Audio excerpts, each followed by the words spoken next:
नमस्कार, news nation आप देख रहे हैं। आपके साथ मैं हूं विद्यानाथ झा। पूरी दुनिया कोरोना वायरस से दहशत में है। डर और खौफ का माहौल पसरा हुआ है, लेकिन इस कोरोना काल में कुछ ऐसी भी खबरें हैं जो हौसला देती हैं, दिल खुश कर देती हैं। ऐसी खबरें लेकर हम आपके सामने आए हैं कोरोना के दिल खुश बुलेटिन में। हमारी और आपकी हिम्मत बढ़ाने वाली इन खबरों में सबसे पहले देखिए वो रिपोर्ट जिसमें उस वैक्सीन का जिक्र है जो कोरोना को मात दे सकती है। ये वैक्सीन इसी साल तैयार हो सकती है। भारत में भी इसके प्रोडक्शन की तैयारियां की जा रही हैं।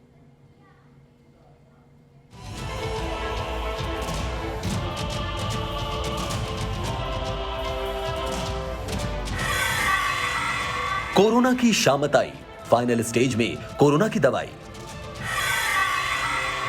मर्ज नहीं विकराल, बन गया कोरोना का काल। कोरोना की वैक्सीन का दुनिया बेसब्री से इंतजार कर रही है। दुनिया भर के लोग उस वक्त की राह देख रहे हैं जब कोरोना की वैक्सीन आए और दुनिया को इस महामारी से निजात मिले।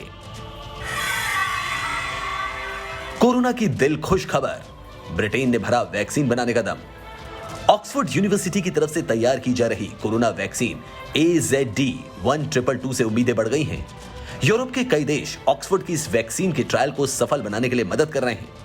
अमेरिकी मीडिया के मुताबिक ये इकलौती वैक्सीन है जो इस साल के अंत तक सफल घोषित हो सकती है। खास बात यह है कि ऑक्सफोर्ड यूनिवर्सिटी की कोरोना वैक्सीन AZD1222 दूसरी वैक्सीन के मुकाबले काफी आगे चल रही है। शुरुआती और कम लोगों पर किए गए ट्रायल में AZD1222 वैक्सीन के नतीजे अच्छे हैं। ट्रायल के दूसरे फेज में हजारों लोगों को वैक्सीन दी जा रही है, जिनके नतीजे आना बाकी है। बड़े ट्रायल के लिए वैक्सीन की खुराक का उत्पादन इटली के रोम में एडविन कंपनी ने किया है। खबरों के मुताबिक ऑक्सफोर्ड यूनिवर्सिटी की वैक्सीन के लिए यूरोप के देश बेसब्री से इंतजार कर रहे हैं। पिछले हफ्ते ही इटली, जर्मनी, फ्रांस और नीदरलैंड्स ने ऑक्सफोर्ड वैक्सीन की 40 करोड़ डोज के लिए डील की। बड़े ट्रायल के बाद अगर वैक्सीन को सरकारी एजेंसियों से मंजूरी मिल जाती है तो बहुत कम वक्त में इसके लाखों डोज तैयार होने शुरू हो जाएंगे। अमेरिका और ब्रिटेन भी ऑक्सफोर्ड यूनिवर्सिटी की वैक्सीन के लिए समझौता कर चुके हैं। इस वक्त दुनिया में 100 से ज्यादा लैब, यूनिवर्सिटी और दवा कंपनियां कोरोना वैक्सीन पर काम कर रही हैं। WHO के मुताबिक 11 वैक्सीन कैंडिडेट क्लिनिकल टेस्टिंग शुरू कर चुके हैं। WHO के मुताबिक ऑक्सफोर्ड की वैक्सीन ट्रायल के आखिरी फेज में पहुंच गई है। Team news nation. कोरोना काल की दूसरी दिलखुश खबर रूस से आई है। रूस ने कोरोना वायरस के इलाज के लिए बनाए गए वैक्सीन के क्लिनिकल ह्यूमन ट्रायल की शुरुआत कर दी है। रूस के स्वास्थ्य मंत्रालय के मुताबिक इस वैक्सीन को लिक्विड और पाउडर के तौर पर तैयार किया गया है। दावा किया जा रहा है कि इंसानों पर इसके ट्रायल की रिपोर्ट पॉजिटिव आई है। तस्वीरें रूस के एक अस्पताल की हैं, जहां कोरोना वैक्सीन का इंसानों पर ट्रायल किया जा रहा है। रशियन डिफेंस मिनिस्ट्री के मुताबिक 18 वॉलंटियर्स पर हुई इस टेस्टिंग के पॉजिटिव नतीजे सामने आए हैं। रूसी रक्षा मंत्रालय के मुताबिक कोविड-19 की पहली वैक्सीन का 18 स्वयंसेवकों पर परीक्षण किया गया है और अभी तक इनमें से किसी में भी कोई दिक्कत नहीं है। इन सभी की जांच की गई और इनमें किसी तरह का कोई नेगेटिव असर नहीं दिखा है। वैक्सीन लगाने के बाद सभी वॉलंटियर्स पर डॉक्टरों की एक टीम लगातार नजर बनाए हुए है। रूस की न्यूज एजेंसी तास के मुताबिक वैक्सीन ट्रायल के लिए 38 लोगों के 2 ग्रुप बनाए गए हैं। इन दोनों ग्रुप्स को रूसी सेना के जवानों और आम लोगों को मिलाकर बनाया गया है। वैक्सीन देने के बाद 28 दिनों तक इन वॉलंटियर्स पर नजर रखी जाएगी। इस ह्यूमन ट्रायल के करीब 1.5 महीने में पूरा होने की उम्मीद है। इस दवा को Gamaleya scientific research institute of epidemiology and microbiology ने तैयार किया है। रूस दुनिया के कुछ उन चुनिंदा देशों में शामिल है जहां कोरोना वैक्सीन बनाने को लेकर बड़े पैमाने पर रिसर्च जारी है। इसकी वजह है रूस में कोरोना के बढ़ते मामले। रूस में पिछले कुछ महीनों से कोरोना ने कहर बरपा रखा है। कोरोना संक्रमण के मामले में रूस दुनिया में नंबर 3 हो चुका है। यहाँ हर दिन कोरोना संक्रमण के मामले नए रिकॉर्ड बना रहे हैं। रूस में पिछले 24 घंटों में कोरोना संक्रमण के 7,728 केस सामने आ चुके हैं और 109 लोगों की मौत हो चुकी है। रूस में कोरोना संक्रमण का आंकड़ा 5,84,000 के पार पहुंच चुका है और अब तक 8,111 लोगों की मौत हो चुकी है। रूस में कोविड-19 वैक्सीन के क्लिनिकल ह्यूमन ट्रायल से पहले एंटीवायरस दवा एबीफेविर का भी ट्रायल किया जा रहा था। इसे कोविड-19 के खिलाफ कारगर बताया जा रहा है। कोरोना वायरस के खिलाफ फिलहाल कोई दवा और वैक्सीन तैयार नहीं है। दुनिया के कई देशों में मौजूदा एंटीवायरल दवाओं का परीक्षण किया जा रहा है। हालांकि कुछ दवाएं उम्मीद बांध रही हैं, लेकिन उन्हें मंजूरी अभी नहीं मिली है। पहले से इस्तेमाल की जा रही दवाओं को मॉडिफाई कर और ज्यादा असरदार बनाने की कोशिश की जा रही है। Team news nation. मुसाफिरों को कोरोना संक्रमण से बचाने के लिए रेलवे ने भी एयरपोर्ट की तर्ज पर कॉन्टैक्टलेस टिकट चेकिंग शुरू की दी है। इसकी शुरुआत प्रयागराज जंक्शन से की गई है। कोरोना काल में भारतीय रेलवे की यह नई पहल है। स्टेशन पर सैनिटाइजेशन, थर्मल स्कैनिंग और सोशल डिस्टेंसिंग के बाद अब बारी है कॉन्टैक्टलेस टिकट चेकिंग की। अब रेलवे स्टाफ को यात्रियों के टिकट फिजिकली चेक नहीं करना होगा। यह काम अब मशीनों की मदद से किया जा रहा है। रेलवे की यह शानदार पहल देश में पहली बार प्रयागराज रेलवे स्टेशन पर की गई। कॉन्टैक्टलेस टिकट चेकिंग में वेब कैमरे से टिकट और पहचान पत्र की जांच होती है। अगर जरूरत हो तो ग्लास पार्टीशन के दोनों तरफ लगे माइक्रोफोन और स्पीकर से यात्री और रेल कर्मचारी के बीच बातचीत भी हो जाती है। यात्री का बॉडी स्ट्रक्चर जांचने के लिए थर्मल स्कैनर भी लगाया गया है। फिर एयरपोर्ट की तर्ज पर रेल कर्मचारी जैसे ही कमांड देता है, वैसे ही यात्री को बोर्डिंग पास इश्यू हो जाता है।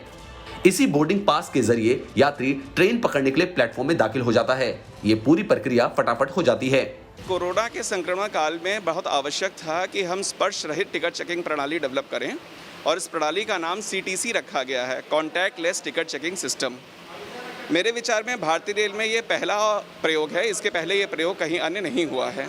इसमें हमने कियोस्क डेवलप किया है जिसमें एक 2-वे TFT डिस्प्ले है और एक IP एनेबल्ड कैमरा है और उसी कैमरे के माध्यम से यात्री अपना PNR नंबर चेक करा सकता है, अपना ID चेक करा सकता है।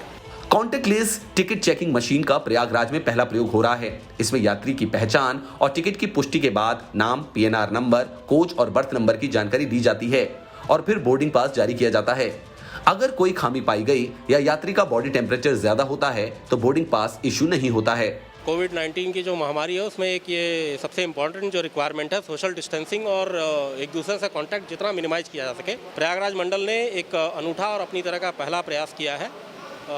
एक सिस्टम महाप्रबंधक महोदय राजीव चौधरी सर के गाइडेंस में प्रयागराज मंडल ने डेवलप किया है। ये सिस्टम ये है कि कॉन्टैक्टलेस टिकट चेकिंग सिस्टम आप देख सकते हैं। कैमरे पे फिजिकली सेपरेटेड है। ग्लास के उस तरफ हमारा टिकट चेकिंग स्टाफ है और इस तरफ कैमरा लगा हुआ है और दोनों तरफ स्पीकर और माइक्रोफोन दिए गए हैं वॉइस के आदान प्रदान के लिए। नॉर्थ सेंट्रल रेलवे की ओर से की गई कॉन्टैक्टलेस टिकट चेकिंग मशीन की पहल अगर कामयाब होती है तो ये कोरोना के इस दौर में बड़े काम की साबित हो सकती है। देश के ज्यादातर रेलवे स्टेशनों और जंक्शन पर इसे अमली जामा पहनाकर कोरोना संक्रमण के खिलाफ बड़ी कामयाबी हासिल की जा सकती है। Team news nation. फ्रांस में कोरोना वायरस को खत्म करने के लिए किलर फैब्रिक को तैयार करने का दावा किया जा रहा है। बताया जा रहा है कि ये किलर फैब्रिक यानी कि क्लॉथ 99.50% वायरस को खत्म करने की क्षमता रखता है। मशीनों से निकलता ये खास फैब्रिक कोरोना वायरस से लड़ाई के लिए कवच का काम करेगा। इन सफेद कपड़ों में वो ताकत है जो न सिर्फ कोरोना को फैलने से रोकेगा बल्कि कोरोना का समूल नाश कर देगा। फ्रांस की टेक्सटाइल कंपनी ने स्पेशल कोरोना किलिंग क्लॉथ बनाने का दावा किया है। जानकारी के मुताबिक चांदी के इस्तेमाल से बना यह खास कपड़ा 99% तक वायरस का खात्मा कर सकता है। एंटीवायरस फैब्रिक बनाने वाली फ्रांसीसी कंपनी के मुताबिक सिल्वर कोटेड इन कपड़ों का इस्तेमाल अस्पतालों और कोरोना केयर सेंटर में फायदेमंद साबित हो सकता है। यह फैब्रिक कोरोना संक्रमण को काबू में करने में मदद कर सकता है। इसके अलावा इस फैब्रिक का इस्तेमाल मास्क और ग्लव्स बनाने में भी किया जा सकता है। खबरों के मुताबिक फ्रांस की कपड़ा बनाने वाली कंपनी ने 20,000 मीटर कपड़े का निर्माण कर लिया है और उसका टारगेट हर महीने 1 लाख मीटर स्पेशल फैब्रिक बनाने का है, जिससे फ्रांस के अलावा कंपनी दुनिया के तमाम देशों को यह खास कवच मुहैया करा सके। फ्रांसीसी कंपनी के मुताबिक कोरोना से बचने के लिए बेशक ये फैब्रिक कारगर है, लेकिन जब तक वैक्सीन या मुकम्मल दवा सामने नहीं आती तब तक लोगों को मास्क और सोशल डिस्टेंसिंग जैसे नियमों का भी पूरी तरह पालन करना चाहिए।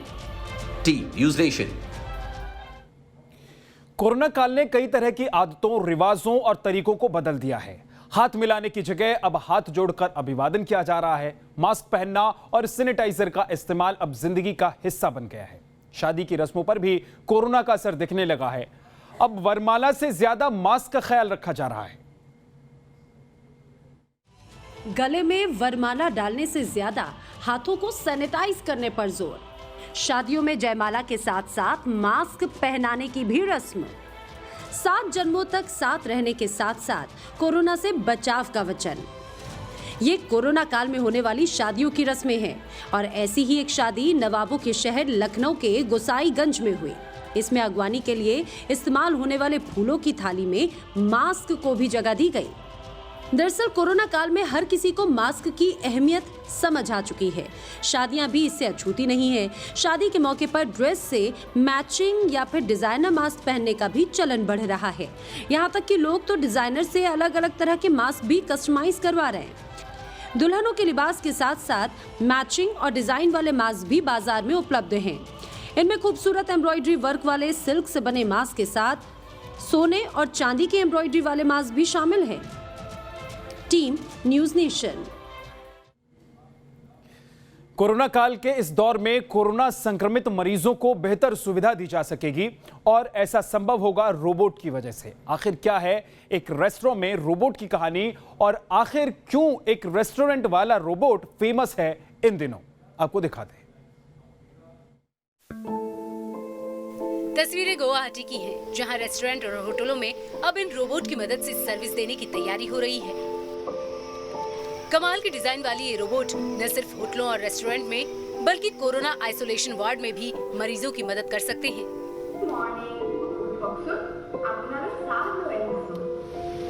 कोरोना महामारी ने पूरी दुनिया को इसकी चपेट में ले लिया है। लॉकडाउन के बाद अब अनलॉक का दौर शुरू हो गया है। बाजार, दुकान और रेस्टोरेंट अब धीरे धीरे खुलने लगे हैं। यहाँ कस्टमर सर्विस के लिए रोबोट का इस्तेमाल तेजी से बढ़ रहा है। गुवाहाटी के रेस्टोरेंट ऑनर फरीद ऐसा रोबोट तैयार कर रहे हैं जो मरीजों को भी खाना और दवाई पहुंचा सके। इन रोबोट्स का सबसे बड़ा फायदा ये रहेगा कि इससे सोशल डिस्टेंसिंग बनी रहेगी। बताया जा रहा है कि करीब 1.5 साल से वो इस तरह के रोबोट का इस्तेमाल कर रहे थे, लेकिन अब कोरोना काल में इसकी जरूरत और बढ़ गई है। इससे पहले बेंगलुरु में रोबोट रेस्टोरेंट का आगाज हुआ था, जहां 5 रोबोट कस्टमर्स को खाना परोसती हैं। इस रेस्टोरेंट में 50 लोगों के खाने की व्यवस्था है। ऐसे में जिस तरह से कोरोना महामारी का कहर जारी है, उसे देखते हुए रेस्टोरेंट में रोबोट का इस्तेमाल लोगों के लिए किसी गुड न्यूज से कम नहीं है। Team news nation.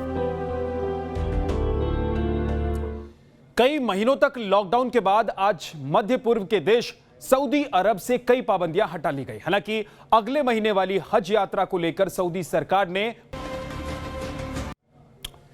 कोरोना महामारी के साथ बदल रही है दुनिया। बाजार खुल रहे हैं, लोग निकलने लगे हैं, सोशल डिस्टेंसिंग के साथ तमाम वो चीजें खुलने लगी हैं जो महीनों से बंद थी। आइए आपको दुनिया के अलग अलग हिस्सों से आई कुछ तस्वीरें दिखाते हैं कि किस तरीके से अब लोग घर से बाहर निकल रहे हैं, बाजार खुल रहे हैं। कोरोना की आफत से संभल रही है दुनिया। चेहरे पर मास्क और सोशल डिस्टेंसिंग के साथ धीरे धीरे कदम बढ़ा रहे हैं लोग। तकरीबन 6 महीने के बंद के बाद लोग अपने कामकाज पर लौट रहे हैं और दुनिया एक नए तेवर और कलेवर के साथ खुद को कोरोना प्रूफ बनाने की तैयारी कर रही है।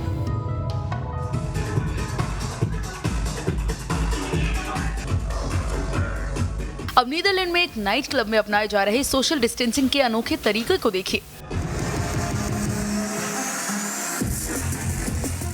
बंदिशों में सावधानी सहित रियायतें देते हुए नीदरलैंड्स में निजमेजन नाम के शहर ने नाइट क्लब को भी खोल दिया है।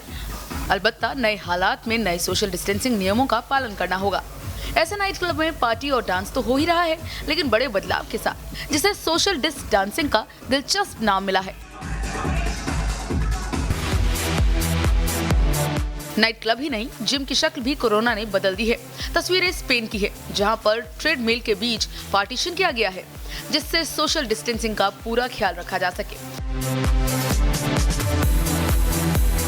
इसके साथ ही जिम में इस्तेमाल करने वाली तमाम चीजों की साफ सफाई और जिम के सैनिटाइजेशन का पूरा ख्याल रखा जा रहा है, क्योंकि सेहत के साथ साथ कोरोना से बचना भी जरूरी है। कोरोना से हुए तन मन के नुकसान की भरपाई का बेहतरीन तरीका है योग। और बांग्लादेश पुलिस योग के सहारे खुद को चुस्त दुरुस्त रखने की पूरी कोशिश कर रही है। योग अभ्यास में भी उचित दूरी का ख्याल रखा जा रहा है और पुलिस के जवान योग से हर रोग भगाने की सीख दुनिया को दे रहे हैं। ये तस्वीरें पेरिस की गलियों की हैं, लेकिन इन तस्वीरों को पुरानी समझने की गलती मत कीजिएगा। पेरिस को देखकर नहीं लग रहा कि कोरोना कभी यहाँ पर आकर हाहाकार मचा चुका है और अभी भी पेरिस कोरोना से मुक्त नहीं हुआ है।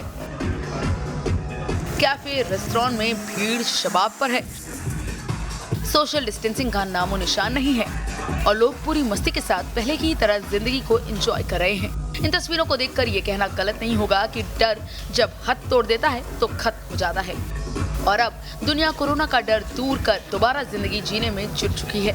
Team news nation.